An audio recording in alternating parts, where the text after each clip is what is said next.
They didn't see the fleet arrive. Not because it was fast, not because it was hidden, but because, for a brief and terrifying moment, every long-range sensor in the Orion expanse simply stopped reporting. Commander Ralvik of the Imperial Vanguard stood frozen on the observation deck as his tactical display flickered back to life. For half a second, the map was empty. Then it wasn't. Thousands of human vessels filled the void between stars, arranged with impossible precision. Not scattered, not advancing, just waiting.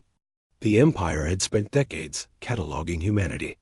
A young species, fragmented, politically unstable, technologically behind. They had ships, yes, but nothing on this scale. Nothing coordinated like this. "This is a projection," one of his officers muttered. "A deception." Ralvik didn't answer, because the ships weren't moving. And that was the part that made no sense. No fleet stays still unless it already controls the battlefield. "Range?" he asked quietly. The response came slower than it should have. "Inside engagement distance, Commander." That was impossible. No fleet could cross that distance without detection. Not through monitored space. Not past Imperial sensor nets, patrol routes, and early warning arrays. Unless... Ralvik's gaze shifted to the data logs, scrolling beside the tactical display. Gaps. Tiny gaps. Hours missing. Entire segments of sensor history overwritten with static noise, previously dismissed as system drift. Someone hadn't just arrived. They had been here. Watching. Waiting. Preparing. A transmission request blinked onto the screen origin. Human Fleet Command. No encryption. No attempt to mask identity. They wanted to be seen now. Ralvik hesitated only a second before accepting. The image that appeared was not a soldier. Not a politician. A woman in a simple uniform, standing calmly as if she had all the time in the universe. "Commander," she said, her voice steady. "You've been looking in the wrong direction." Ralvik felt it then. Not fear. Something worse. The realization that the Empire hadn't just made a mistake. It had misunderstood humanity completely. No official record would ever acknowledge the moment the Empire decided Earth was a manageable problem. It didn't happen in a grand chamber or during a formal declaration. It began quietly buried in reports, footnotes, and dismissive classifications. Humanity was labeled as developing, not a threat, not yet relevant. High Arbiter Vrax signed the expansion directive without hesitation. To him, it was routine. The Empire had done this countless times before. Identify a rising species, pressure them diplomatically, control their access to interstellar routes, and if necessary, absorb their systems under the guise of stability. Most civilizations complied long before conflict became necessary. Humanity, according to every projection, would be no different. Advisor Kelrith was the only one who disagreed. He had spent years studying emerging species, mapping behavioral anomalies others ignored, and humanity didn't fit. Their technological growth curves were irregular. Their internal conflicts, instead of weakening them, seemed to accelerate adaptation. They made mistakes constant, costly mistakes, but they learned from them faster than any known civilization. "They are not inefficient," Kelrith warned during a closed session. "They are iterative." Vrax dismissed him. "Every young species appears chaotic," the Arbiter replied. "They stabilize, or they disappear." But Kelrith had seen something else. Human communications patterns that didn't align with known networks. Gaps in trade data that suggested unregistered movement. Small inconsistencies in sensor readings near human space. Nothing significant on its own, but together. A pattern. Someone was building something. Quietly. Deliberately. And no one in the Empire was taking it seriously. The first direct contact between the Empire and humanity had been underwhelming. Ambassador Lara Voss stood alone in the negotiation chamber years ago, facing representatives of a civilization that spanned thousands of systems. She had no fleet behind her. No visible leverage. Just calm composure and carefully chosen words. "We are willing to cooperate," she had said. Vrax remembered that moment clearly. Not because of what she offered, but because of what she didn't. No desperation, no fear, no attempt to impress. At the time, he had interpreted it as ignorance. Now, he wasn't so sure. Because while the Empire had been measuring humanity by its present, humanity had been planning far beyond it. And somewhere in those missing years, in those silent gaps no one had investigated, something had changed. Something the Empire was only beginning to notice. Far too late. No official record would ever acknowledge the moment the Empire decided Earth was a manageable problem. It didn't happen in a grand chamber or during a formal declaration.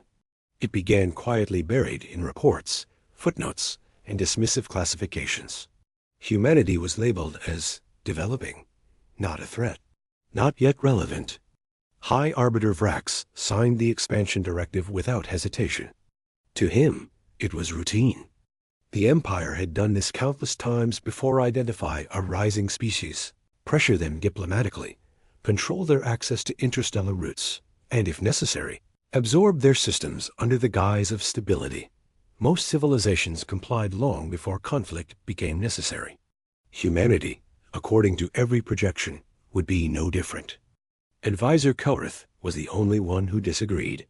He had spent years studying emerging species, mapping behavioral anomalies others ignored, and humanity didn't fit. Their technological growth curves were irregular. Their internal conflicts, instead of weakening them, seemed to accelerate adaptation. They made mistakes constant, costly mistakes, but they learned from them faster than any known civilization. They are not inefficient, Kelrith warned during a closed session. They are iterative. Vrax dismissed him. Every young species appears chaotic, the Arbiter replied. They stabilize, or they disappear. But Kelrith had seen something else. Human communications patterns that didn't align with known networks. Gaps in trade data that suggested unregistered movement. Small inconsistencies in sensor readings near human space. Nothing significant on its own, but together. A pattern. Someone was building something. Quietly. Deliberately. And no one in the Empire was taking it seriously. The first direct contact between the Empire and humanity had been underwhelming. Ambassador Lara Voss stood alone in the negotiation chamber years ago, facing representatives of a civilization that spanned thousands of systems. She had no fleet behind her, no visible leverage, just calm composure and carefully chosen words. We are willing to cooperate, she had said. Vrax remembered that moment clearly, not because of what she offered, but because of what she didn't. No desperation, no fear, no attempt to impress. At the time, he had interpreted it as ignorance. Now, he wasn't so sure. Because while the Empire had been measuring humanity by its present, humanity had been planning far beyond it.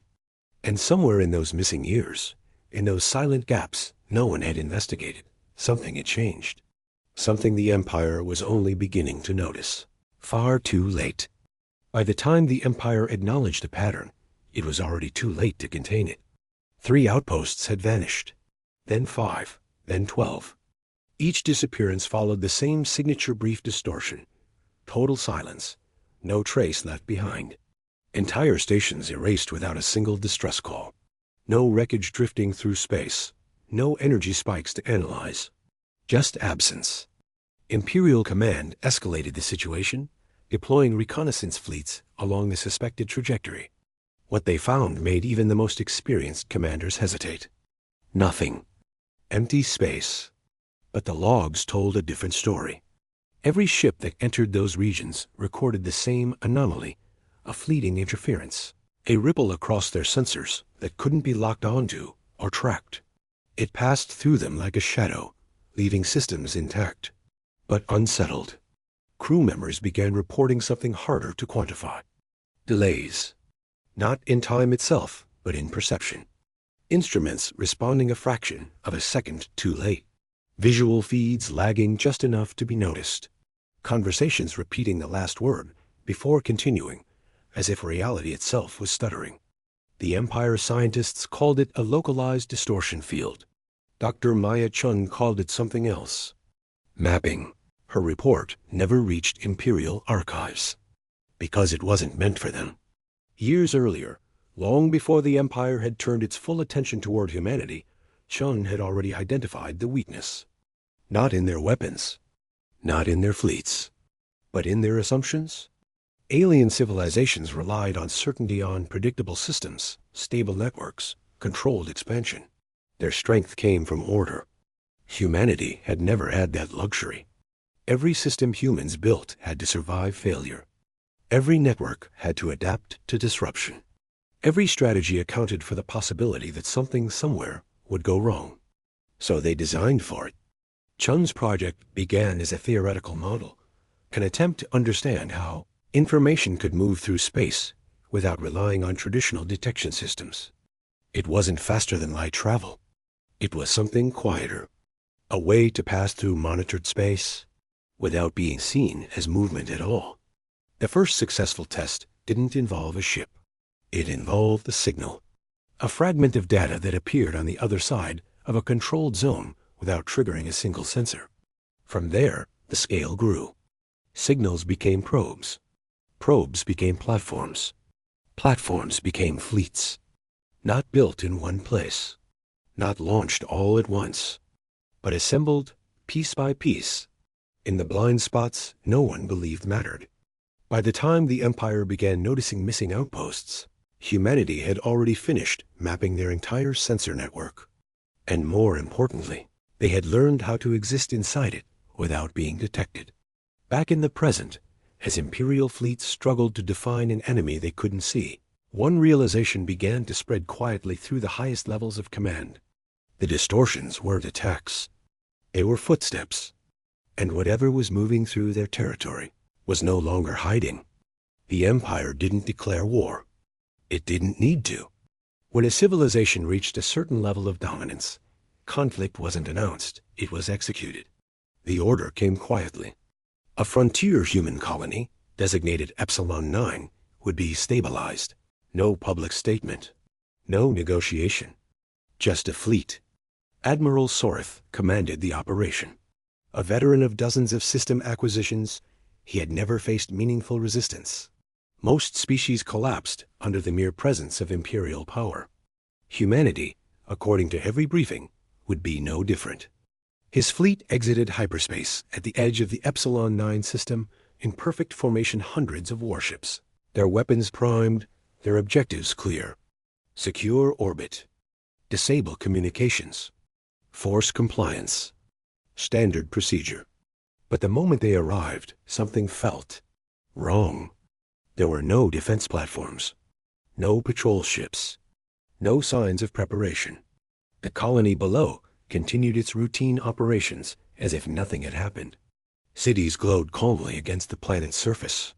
Civilian traffic moved in orderly patterns.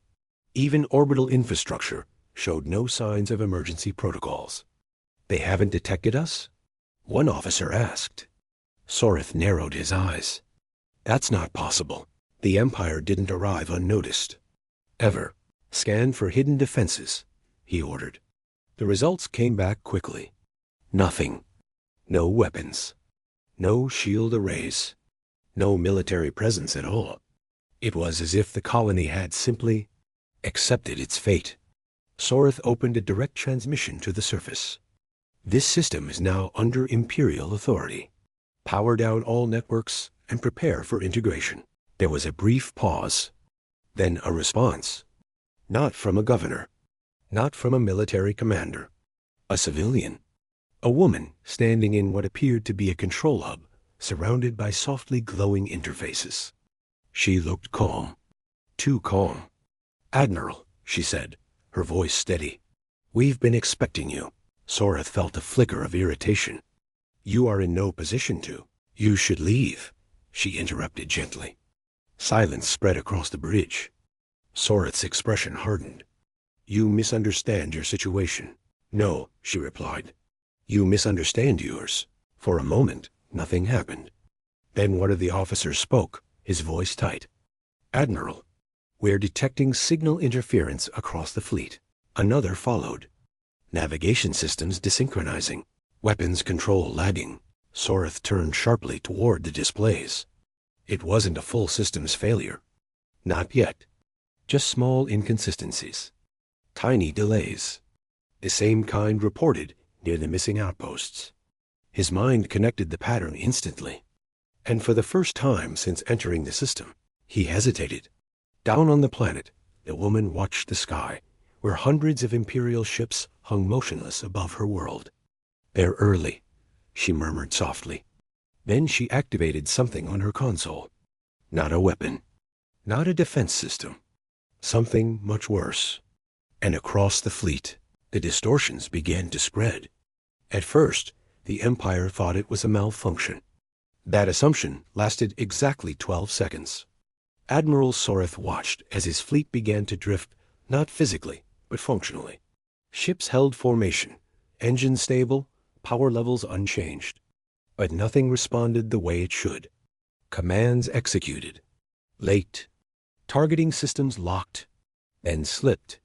Communication channels echoed themselves before stabilizing. It wasn't chaos. It was worse. It was controlled. "Isolate the interference," Soreth ordered. "We can't," came the reply. "It's not external." That made no sense. Then where is it coming from? A pause. Then, everywhere, across the fleet, systems began reporting the same anomaly. Not a signal. Not an attack vector. A presence. Something embedded inside their networks, moving through every layer of their infrastructure with precise intent. Soreth felt the shift in the room before he understood it. For the first time, his officers weren't confused. They were afraid. Down on the surface, Dr. Maya Chun observed the fleet through a layered projection of overlapping data streams. Every ship, every system, every signal mapped, tracked, predicted. Not in real time. Ahead of it. "This is Phase 3, she said quietly. Around her, human engineers monitored the operation with calm focus. No panic, no urgency, just execution. Because this moment had been prepared for long before the Empire had even considered humanity a factor. The distortions weren't a weapon. They were access. Years ago, when the first anomalies were dismissed as sensor noise, humanity had already begun inserting fragments of adaptive code into the Empire's detection networks. Small at first. Undetectable. Each fragment designed not to disrupt, but to learn. To observe how alien systems processed information. How they corrected errors. How they trusted their own data. Over time, those fragments evolved. They synchronized. Connected. Became something larger. Not a virus. Not a program. A system. One that existed inside the Empire's own infrastructure. One that could shift perception itself. Chun watched as Soreth's fleet struggled to compensate for delays that weren't random but calculated. Every microsecond of lag introduced at exactly the point it would cause maximum instability. Navigation errors that compounded. Weapon systems that desynchronized just enough to fail at critical moments. Communications that fractured under their own redundancy. They built their empire on control, Chun said softly. So we took control away. Back in orbit, Soreth tried to issue a full system reset. It never completed. Because the system he was trying to reset was no longer his. Across the fleet, ships began to lose synchronization with each other. Formation broke not from impact, but from misalignment. Vessels drifting out of position as their perception of space no longer matched reality. And then, the first collision warning triggered. Not because two ships were on a direct course, but because one of them believed it was. Soreth's breath caught. This wasn't an attack. This was dismantling. Precise. Calculated. Unavoidable. And as the full scale of it became clear, a single realization settled over him like a weight he couldn't shake. The Empire hadn't been invaded. It had been rewritten. Admiral Soreth didn't issue another command. There was no point. Around him, the Imperial fleet, once a perfect symbol of order and dominance, was unraveling without a single shot fired. Ships drifted out of alignment, not because their engines failed, but because their understanding of space no longer matched reality. Targeting systems locked onto positions that no longer existed. Navigation routes looped back on themselves. Entire squadrons began responding to phantom signals generated by their own corrupted perception. And through it all, the human colony below remained untouched, calm, stable, watching. "This isn't warfare," one of his officers whispered. Soreth didn't respond, because deep down, he understood. This was something far more dangerous. This was control without destruction. Across the fleet, emergency protocols attempted to compensate. Manual overrides were initiated. Independent subsystems were isolated. It didn't matter. Every layer of redundancy had already been accounted for. Every fallback had been predicted. Every solution had already been neutralized. Because humanity hadn't just studied the Empire. They had studied how the Empire thought. Down on the surface, Sean observed the collapse with the same quiet focus she had maintained from the beginning. "Disengage phase," she said. A moment later, the distortions began to recede. Not abruptly. Carefully. System by system. Control returning just enough for the Empire to understand what had happened. Soreth felt it immediately. Clarity. His display stabilized. His systems responded correctly again. The fleet regained partial synchronization. But the damage wasn't physical. It was something else. Something irreversible. Because now, they knew. A transmission opened across all Imperial channels. Ambassador Lara Voss appeared once again. The same calm expression. The same steady voice. "This was not an attack," she said. No one interrupted. No one dared. It was a demonstration. Soreth felt his grip tighten. Voss continued. "For decades, you observed us, measured us, judged us. You saw our conflicts and assumed weakness. You saw our adaptation and called it instability." A brief pause. "You were wrong." Across the fleet, silence held. "We learned from every mistake you thought defined us," she said. "We built systems that don't fail when things go wrong. They expect it. We prepared for a future where we would not be the most powerful force in the galaxy." Her gaze didn't shift. "But we also prepared for the possibility that we might need to be. No threats. No aggression. Just truth. We do not want your empire," she said. "We do not need it." Another pause. "But we will not be controlled by it." The transmission ended. And for the first time in generations, the Empire didn't respond. It couldn't, because every assumption it had built itself on had just collapsed. Not through destruction, but through understanding. In the cycles that followed, the galaxy changed. Civilizations that had once feared the Empire began to question it. Alliances shifted. Control fractured. And at the center of it all, humanity did nothing. They didn't expand. They didn't conquer. They simply existed. A presence that could not be ignored. A species that had turned its greatest weakness, uncertainty, into its greatest strength.